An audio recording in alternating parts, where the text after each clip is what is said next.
Good afternoon, friends. Welcome to the session of Life Lessons. आज के इस session में हम बात करने वाले हैं 5 तत्वों में से एक सबसे महत्वपूर्ण तत्व पानी की। ये लगभग हर जगह है, मिट्टी की नमी से लेकर बर्फीली चोटियों तक। शरीर की हर कोशिका में पानी होता है।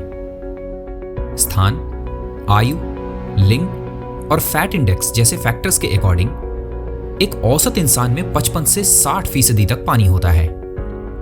जन्म के समय बच्चों में पानी की मात्रा एक वयस्क इंसान से ज्यादा होती है। एक नवजात बच्चे के शरीर में लगभग 75% तक पानी होता है। वे एक तरह से तैरती हुई मछलियों जैसे होते हैं, लेकिन उनके पहले जन्मदिन तक आते आते पानी की ये मात्रा 75% से घटकर 65% तक आ जाती है। तो पानी का हमारे शरीर में क्या रोल है, और सवाल यह है कि स्वस्थ रहने के लिए हमें कितना पानी पीना चाहिए। क्या आप जानते हैं कि पानी हमारे शरीर के जोड़ों को सपोर्ट, कुशन, ल्यूब्रिकेट करने, हमारे शरीर के तापमान को स्टेबल बनाए रखने, हमारे ब्रेन और स्पाइनल कॉर्ड्स को नरिश यानी कि पोषण करने के काम भी आता है। पानी सिर्फ हमारे शरीर के खून में ही नहीं होता। एक वयस्क का दिमाग और दिल 1/3 पानी ही होता है, जो कि एक तरीके से एक केले में मौजूद नमी के बराबर है।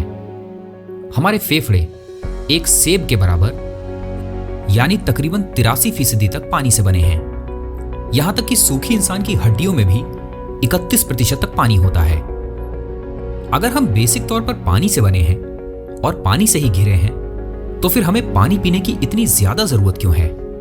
तो ये जान लीजिए कि हर दिन हम पसीने, यूरिन और एक्सक्रीट करते समय तकरीबन 2 से 3 लीटर तक पानी अपने शरीर से खो देते हैं। यहां तक कि सांस लेने में भी शरीर से पानी की मात्रा वेपर्स के फॉर्म में कम होती है, जबकि यह सभी फंक्शन हमारे शरीर को जीवित रखने के लिए जरूरी है।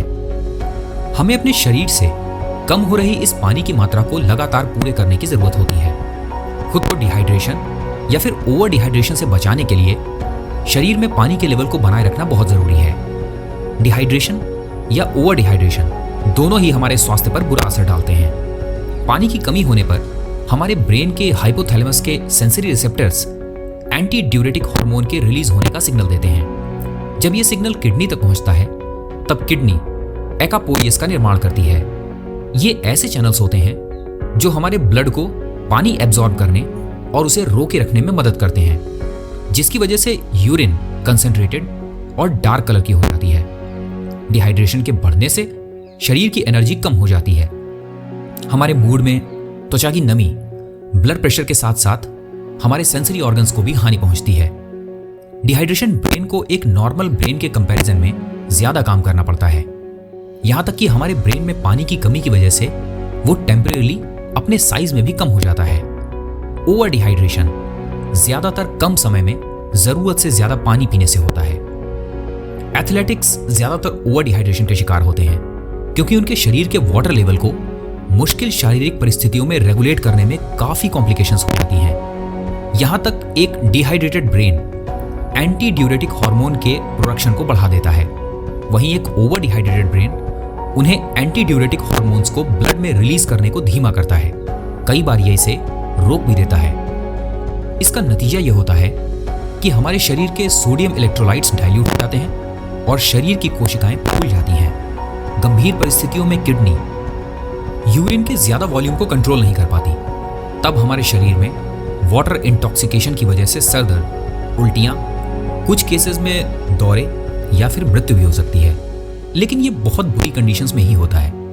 हमारे डेली के रूटीन के बेसिस पर खुद को डिहाइड्रेट रखना काफी ईजी है, खासतौर पर हम लोगों के लिए, क्योंकि आज के समय में हमारे पास साफ पानी काफी आसानी से अवेलेबल रहता है।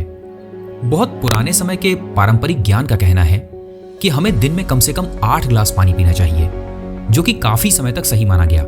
लेकिन अब वैज्ञानिक शोधों के बाद आम सहमति के अनुसार काफी हद तक ये हमारे वेट, हम किस एनवायरनमेंट में रह रहे हैं, इस पर निर्भर करता है। एक आदमी को 2.5 से 3.5 लीटर तक पानी पीने की जरूरत होती है, वहीं एक औरत को 2 से 2.5 लीटर तक हर दिन पानी पीने की जरूरत होती है।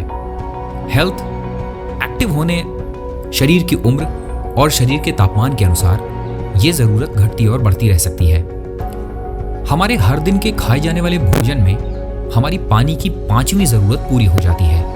फल और सब्जियां जैसा कि स्ट्रॉबेरी, खीरा और ब्रोकली में तकरीबन 90% तक पानी होता है, जो हमारे शरीर में न्यूट्रिएंट्स और फाइबर तो पहुंचाता ही है, पानी की मात्रा को भी बरकरार रखता है। अच्छी तरह पानी पीने के बहुत सारे लॉन्ग टर्म बेनिफिट्स हो सकते हैं। स्टडीज़ के अनुसार अच्छे से हाइड्रेट होने पर ब्रेन स्ट्रोक्स होने के चांसेस कम हो जाते हैं, डायबिटीज़ को मैनेज करने में मदद मिलती है और कई तरह के खतरनाक कैंसर से भी बचा जा सकता है।